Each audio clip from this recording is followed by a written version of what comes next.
Welcome to the Life Science Success Podcast. My name is Don. For those of you who don't know me, I'm a consultant in life sciences. I help companies manage complexity and increase performance. Today, my guest is Roger Frechette. And we'll get right into the topic here in just a moment. But before we do, I just wanted to mention a couple of different things this morning. So first of all, there is my ultimate guide for deploying OKRs in your company that's free and available on my website. It comes with a little bit of training to also help you with getting OKRs deployed in your organization. If you don't know what they are, essentially it's a metric system that's used by companies like Google. So please go and download that. Secondly, I'm currently looking for sponsors of the podcast. And so we have 2 out of 4 slots currently filled for the coming year, and just wanted to quickly mention that as well. So let me just bring in our guest here. So Roger Frechette is the co-founder and principal of New England PharmAssociates, LLC. He leverages a global network and insights derived from his greater than 20 years of experience in the business of biotech and R&D operations, calibrated with a background as a scientist and scientific leader. So welcome, Roger. Thank you, Dave. Don, thank you for having me. Yeah, sure. So just to get into it here, can you tell the listeners just a little bit about yourself? Sure. Yeah, I should probably adjust that greater than 20 years of experience. 'Cause I've been using that for a while, but uh, yeah, I grew up in my career starting as a PhD level scientist working at big pharma and moved from there to biotech leadership, where I seem to fit in a little bit better and learn a lot about the conduct of applied R&D in both environments, and found my way into the entrepreneurial space in the early aughts. I guess we can still say, and the from there, I had an opportunity to step into consulting, and I guess we can get into that a bit in due course. But just a broad-based experience in life sciences, mostly hands-on in the pharmaceutical space, but in advisory and mentoring and consulting, having a touch in a lot of different life sciences sectors. Yeah, I took a look at your background, and it seems like you've got quite a bit of experience with companies that are scaling, but also some earlier moments in your career as well, where you've spent with larger corporations as well, and just kind of a variety overall. Yeah, I think there's the large corporations, whether you like them or not, are outstanding training grounds because they certainly, if nothing else, they do things they do things methodically and generally very well. So you learn a lot about a complex business like doing R&D in drug discovery or drug development, and doing it so that you're meeting all the requirements and doing things that will, in the end, benefit patients, but that are going to not run afoul of any of the small details along the way, like the FDA regulatory environment. So it's very methodical, very detailed, and I think there's not a lot of ways to get that kind of an education, short of actually getting into a company and doing it. Yeah. No, I completely agree with you. I mean, it's, I spent 18 years at GE, and during that time, learned an awful lot about, sort of setting targets and achieving goals, but also, what does it look like whenever you have an organization that used to be a $50 million or $100 million company, and now, they've lost, maybe half of their revenue because they were integrated poorly into, a large ecosystem. And now are trying to find their way to survive. And so I helped 8 different companies, sort of, do that and manage their scaling capability as well. So I couldn't agree with you more. That it's a great training ground, but also, a lot of the same lessons apply at smaller scale, be it outside of those larger corporate environments as well. Yeah, absolutely. And sometimes you mentioned with GE, sometimes the big companies run astray and start needing needing to find a way out. So Yeah. yeah, it doesn't take much to change the fortunes of a business. Right. I agree. And they're still in recovery mode to this day. So, um, so I wanted to ask you a little bit about, co-founding the New England PharmAssociates. And I think you call it, and correct me if I'm wrong, but it's NEP Associates. Is that how you Yeah, refer to it normally? NEP Associates seems to flow off the tongue a little bit quicker. This actually, I'll tell you a little bit about the history of it. When when I uh, when I was in my last real job, I just had a team that had nominated 2 interesting candidates, and I took the first through preclinical development. Put together a really interesting, mostly virtual process for doing the IND enabling work. And about the time the IND was about halfway over, I realized that I'm I'm not going to continue carrying this forward into clinical trials. I just don't want to become a clinical development, whatever that entails. and and So I stepped away from the company, realizing that they were in good hands, and uh, decided I would try consulting. Well, I'm a medicinal chemist. I've got success at leading teams that put things into clinic. That's a relatively rare still occurrence in the industry. So maybe I can go out and do some consulting. And it turns out the industry wasn't ready for medicinal chemistry consultants in in 2003, I think.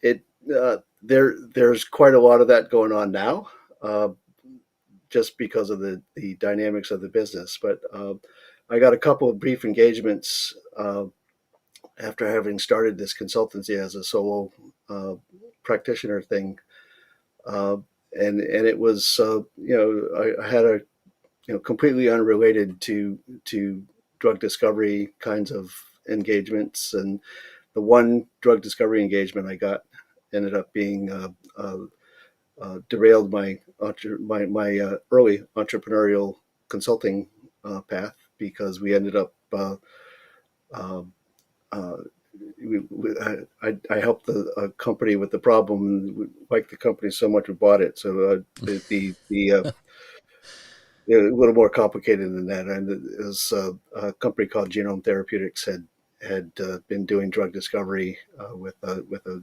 wide array of antibacterial assets that they had developed from genomic analysis. That was their expertise, and they decided that they would buy a an FDA approved drug and abandon research. So they had it on the block, and I got together with the head of research, head of discovery research, and said, "Well, why don't we just buy it? We just solved the problem that was a big concern." Demonstrating my great medicinal chemistry consulting chops, right? um, we basically started a company called MaxThera, but NEP Associates, or New England PharmAssociates, was the name I gave this because, well, I live in New England and I plan on working with other people when I can, so we'll call it associates, and a lot of consultancies are called that. And so that little bit of history was there. We started a new antibacterial startup, Maxthera, and took it to effectively the Great Recession, Mm. where we needed to either raise funds or engineer an exit. And it turned out engineering an exit was a little bit more practical. And the exit came through a complicated story, but cutting to the end, we sold it to an Australian company called Biota Holdings, and they were an antiviral company. They had been the developers of Rolenza that was being distributed by GSK at the time, and it was a anti-flu drug, and they needed some antibacterial assets to try to balance out their portfolio. Huh. So they got a hold of us. They got a hold of a company in the UK, I think called ProIsis, that was also doing antibacterial work. And so they had two antibacterial companies and didn't really know much about antibacterial work. So my co-founder and I came on as consultants with them and revived the New England PharmAssociates name because it was there. Already had an email address. So very practical reasons for it. And we formed an LLC around it, and effectively helped the folks at Biota to complete this transaction, help them to sort out how to prioritize assets between Maxthera and ProIsis. And when that was over, just decided to continue consulting. So there was um, we had a lab full of really high end equipment. We ended up providing that to the folks that were operating the North Shore Ventures incubator in Beverly, um, Nice. and uh, went off and tried to find new clients, and that's basically the beginning of stage two of NAP Associates. Yeah, I've seen a lot of people do that though, where they have like a consulting uh, company or name or whatever. They kind of come in and go out of companies, and it's a different journey than I've taken so far. Not really gone back in since starting this a couple years ago. But it's also fairly short time for me. I haven't been doing this for an extended amount of time, but always interesting to hear how different consultants think about their business, and also just the opportunities that avail themselves. So um, good to hear. Yeah, I think that a lot of people go into consulting to avoid having a gap in their resume. Mm, Um, some go into it with different expectations and find that it's easier to get a job. Uh, yeah, it's not for the faint of heart. I mean, a lot of the people that I know that have been uh, solo or small consultants, uh, operators, they're uh, for lack of a better term, very well married. So if your spouse is generating, a executive vice president or C-level salary in a big company, it's okay if there are dips in your consulting revenue uh, mm, for a quarter or two. If not, it becomes a little more challenging, and getting a job looks attractive. So, right. yeah, a lot of different approaches to how this is done. Yeah, absolutely. And you've touched on this a little bit, but for NEP associates, who are the clients that you serve, and what do you actually look to provide in the industry? Well, it has been a somewhat of a journey. Uh, I've I've worn a lot of hats through my career, and you just touched upon some of this in what I've said already. Uh, when I first started looking for non-biota clients, there was a lot of mentoring that I've started doing, and I've continued to mentor whenever I can. Basically getting an idea of what providing some assistance and guidance, but also getting an idea of what these newer entrepreneurs are thinking about and how they're going about doing things. Talk to people about different kinds of engagements, took different kinds of engagements, and checking out how it works, and so a little bit of an experimental approach to it. And what turns out to have been the most common reason that somebody was needing help is they had to either find ways to make connections to get corporate partnerships, whether big or small partners, and they needed to figure out how to create a strategy that would enable them to form partnerships. And a lot of scientists, particularly scientists fresh out of school, uh, to such folks, the science is really easy, but going out and figuring out how to build relationships with executives in big corporations, not so much, right? So that's kind of a natural fit, and so strategic planning, business development has been uh, probably the biggest thrust of my consulting. For the right company, I can do something that's more of an R&D operational role. That is, effectively what I was doing for most of the time at Maxthera, except when I was closing deals at the beginning and the end. So actually, I lost track of what the Yeah. second part of the No, question no, was. no, no. It was just, who are the companies that you serve? So are they normally like all early stage, or are they, a little later, I guess, in their overall development? It sounds to me like it's fairly early. Yeah, it's generally early. If it's too early, it becomes a mentoring relationship because that's the stage where they can't pay invoices.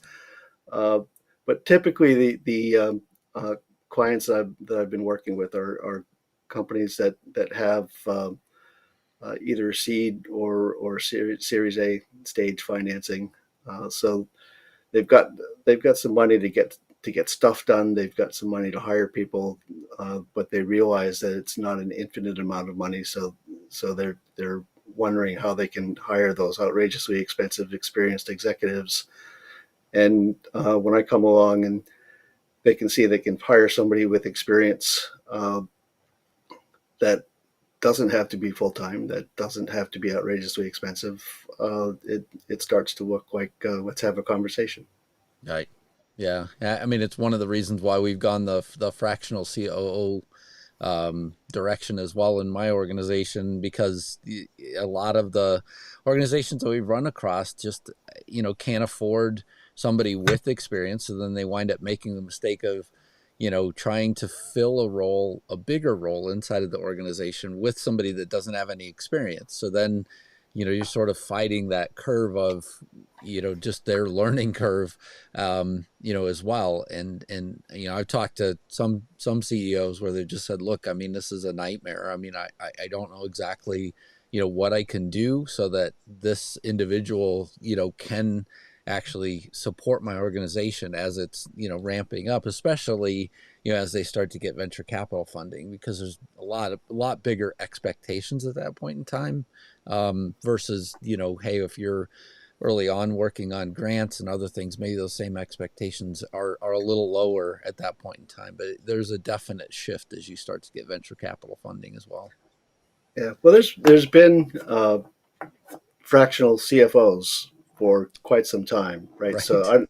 I really don't understand what's special about the CFO role that has made that an area of comfort. Uh, but that set a really good precedent, um, and as I mentioned earlier, the medicinal chemistry wasn't a thing to consult with in the '03 timeframe, but there's plenty of viable medicinal chemistry businesses now. And the venture creation firm mold, the Third Rocks and Atlases and the others like that, they do everything with fractional executives. Right. Interestingly, a lot of VCs, once they've invested in a company, they tend to be a mix. Some of them will approve of using their money wisely by using fractional executives, where you don't need somebody full time. Others still struggle with the notion, like, how can you completely trust somebody who's not your employee?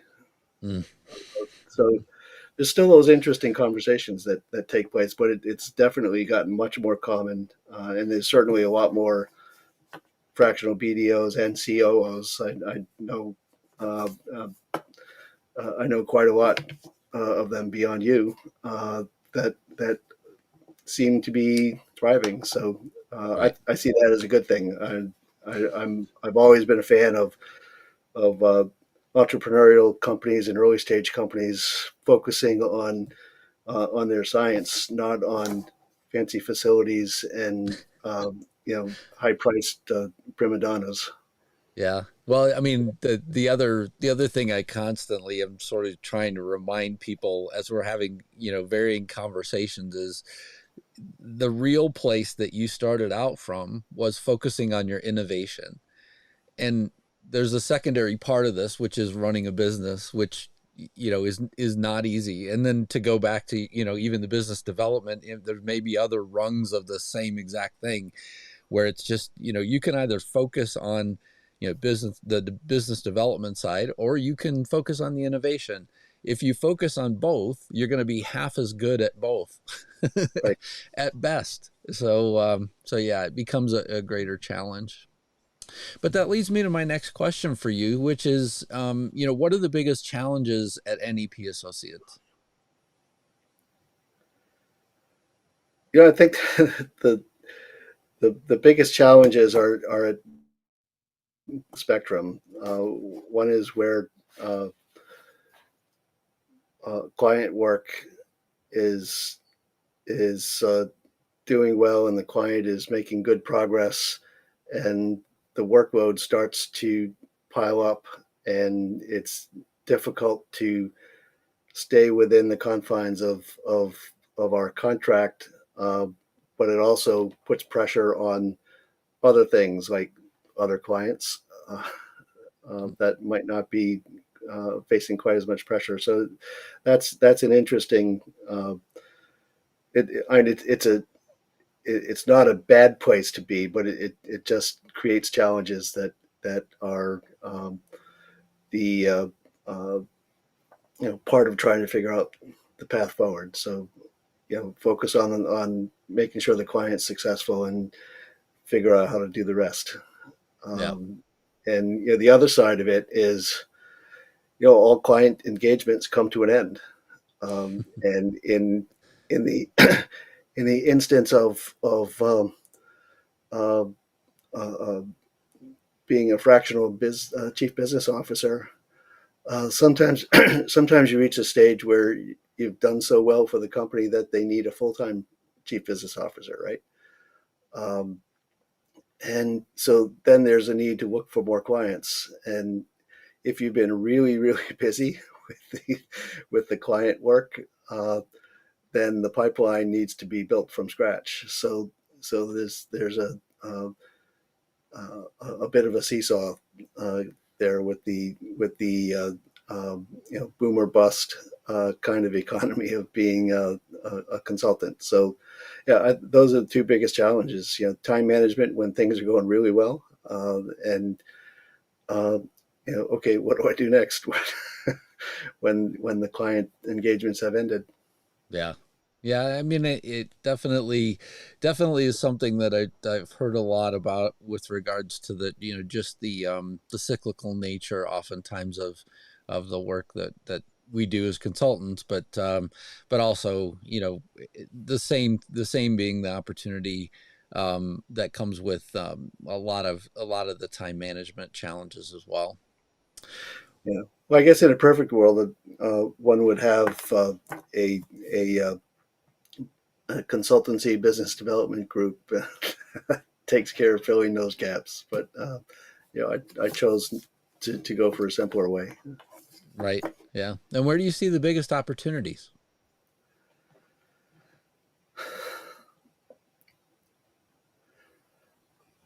I think it's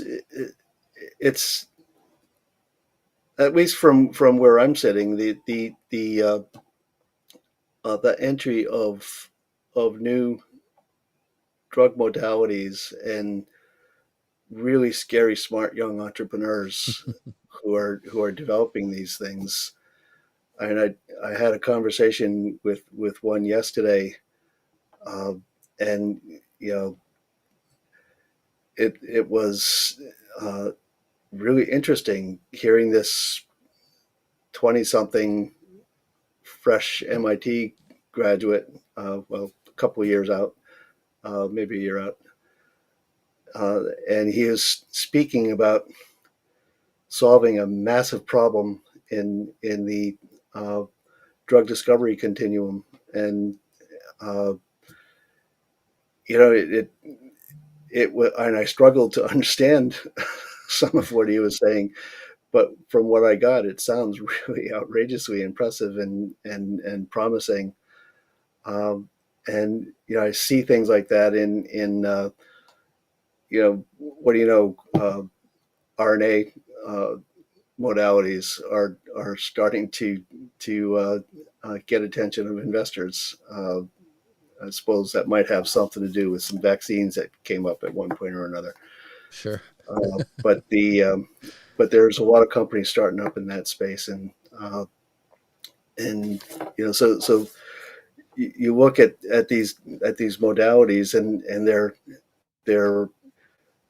very different, and there's not a lot of people who work in these spaces, but so that relatively speaking, so the entrepreneurs that are doing this are uh, really brilliant scientists, and the ones who uh, have listened to their mentors that they need to have some business people involved as well are looking out to find some help so that they can focus on this really cool science that they're trying to do to break the world and rebuild it in a better way. And uh, I think that's a great opportunity, not only for business consultants like myself, but for you and folks who are experienced consultants in a lot of different essential areas in this business. And it's also, I've done a lot of work in different life sciences sectors, um, and the new modalities that are coming out, and the nature of the entrepreneurs that are driving this trend, I think uh, really giving me the opportunity to stick to the therapeutics uh, area where it's not better or worse than other parts of the life sciences sector, but it's just where I started, where I grew up, and it's a very comforting and satisfying part of the ecosystem to be involved with. Yeah. Yeah, absolutely. Yeah, yeah, and I mean, I agree with you on the new drug candidates, but also, I mean, just so many new technologies, and I look forward to seeing, what happens with CRISPR, and what people do there. I also, we know of many, many new drug candidates that are coming along, as well, that are, again, just amazing to watch, sort of what people piece together, and then they start to say, well, this is a direction that we're going to go with this particular drug. And I mean, it is encouraging to somebody like me, and I'm not a lab scientist, much more of a business person, but from that standpoint, I am very encouraged to watch what people can leverage and do technically as well. So there are three questions that I like to ask every guest. What inspires you, Roger?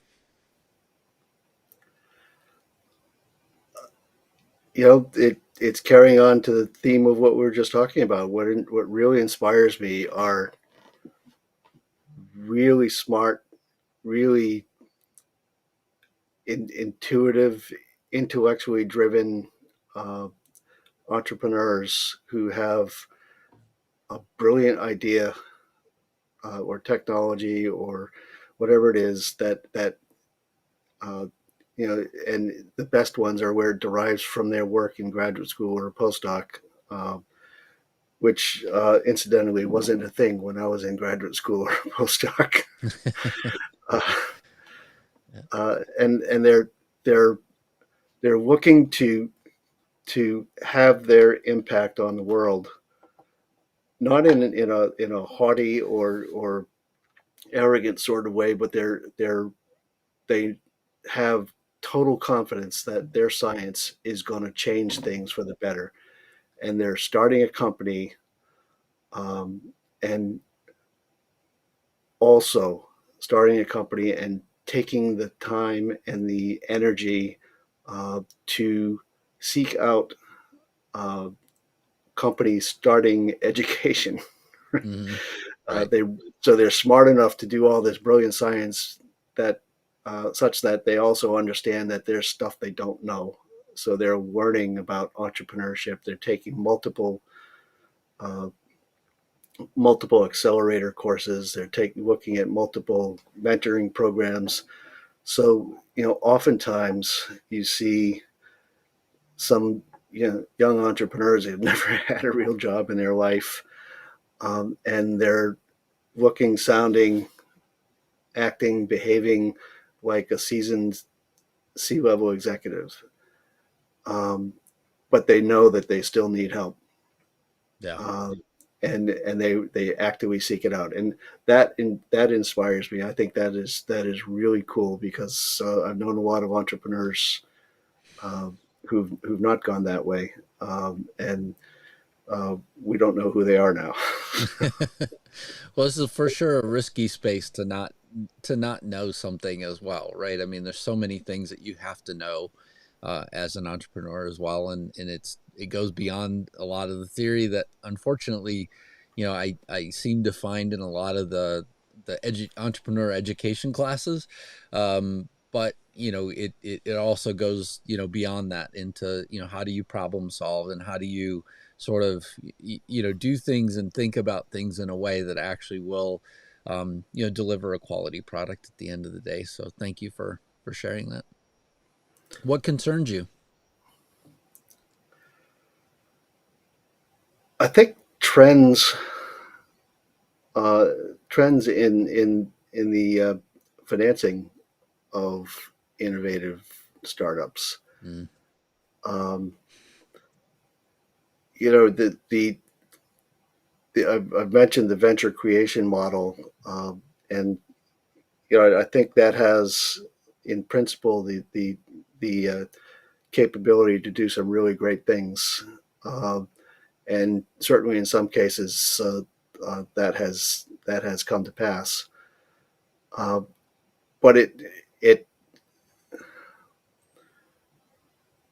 it has, well, there's, when you put hubris in the mix with the folks who are doing it, there is a potential to have major, very expensive failures as well. So I won't try to dig any of those up, but the challenge that brings to those kinds of entrepreneurs that I just described, it can make it very hard to raise capital for people who are clearly superior intellect, for lack of a better term, who really need to have their idea given a shot, uh, and some of them who might not be as effective at communicating, just struggle, but it's not easy for any of them. Uh, and now we have prospects for a recession looming, and uh, it's not a full done deal yet, but there's a lot of investors seem to be easing back on how frequently they're writing checks. Some of them are asking more questions. Some are pushing back on valuations, and I understand it's all part of market forces, but from the standpoint of getting uh, really amazing new uh, science pushing forward to solving critically important healthcare issues, there's already a lot of uncertainty built into that.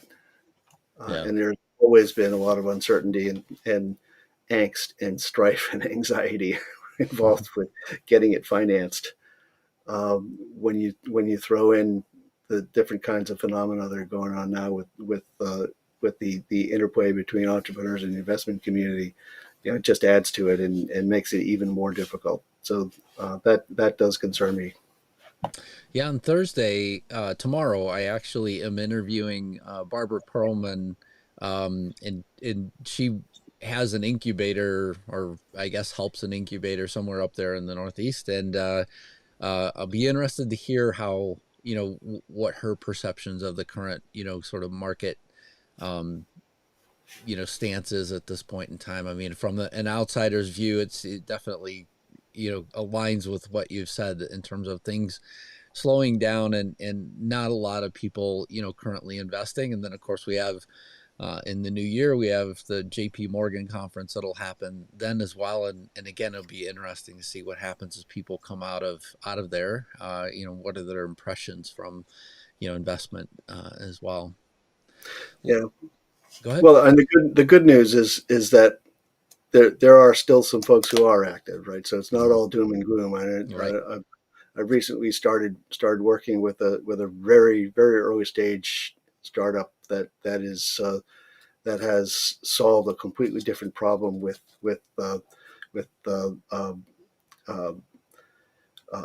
RNA therapeutics delivery and circulation, and so there's been uh, you know some almost exuberance with entrepreneur with investors rather wanting to speak with the founder and learn more. So uh, I guess learning more isn't the equivalent of writing checks, but it's it's good to see uh, that there are folks in the venture industry that are at least getting excited about interesting new twists on modalities that could solve big problems. And time will tell if that leads to the kind of investment round that's needed to push it forward. But that part is encouraging.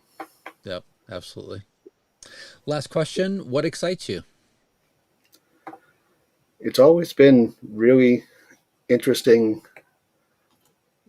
pie in the sky innovations in science and technology. Uh, I grew up as a scientist. I I was about to drop out of chemistry as an undergraduate until I came across organic chemistry and got really inspired by, wow, you can make stuff with this. uh, and um, ever since then, the notion of being able to push back boundaries of science, and when you get into the academic world, uh, everybody's doing some really cool, innovative things, uh, and it doesn't end there. So I really get excited by the the really amazing things that folks are coming up with, and uh, it's like one of my consulting engagements now. Concerto Biosciences came out of MIT in the Broad, and they've got a way to screen microbial interactions. So basically, understand how microbes are ganging up on something else, Hmm. whether it's foraging for nutrients or beating back some other bad behaving microbe. All part of keeping a balance in the microbiome. And the key to this is it's a screening capability, but it's a screening capability that's like hundreds of thousands of assays in a day by one person doing things manually. And they're working to automate this so that it actually gets some speed in the screening process. So, the ability to look at what are understood to be very important uh, problems that are just virtually impossible to address. And well, it's being addressed, and it's being addressed with really cool science and technology. And time will tell where it ends up going. But seeing things like that, and I see things like that literally every week. Uh, you know, having conversations with, I guess part of the blessing of of being near Kendall Square, where you know I don't fully buy into the the the natural collisions that form mega mergers. People don't just bump into each other and on Broadway Street, and form deals. They have to have discussions about it. But there are some just a lot of people who either are there or go there, and have some really amazing science that they'd like to try to develop. And that just really keeps me on the edge all the time. Yeah. Well, Roger Frechette, thank you so much for sharing with us today, all of your thoughts with regards to the industry, as well as, trends that you're seeing and things like that. I greatly appreciate you being a guest on the Life Science Success. Thanks so much for being here. Well, I appreciate it. Thanks very much, Dan. I don't know why I keep calling you Dan. Don. Not a problem. All right. Thanks so much.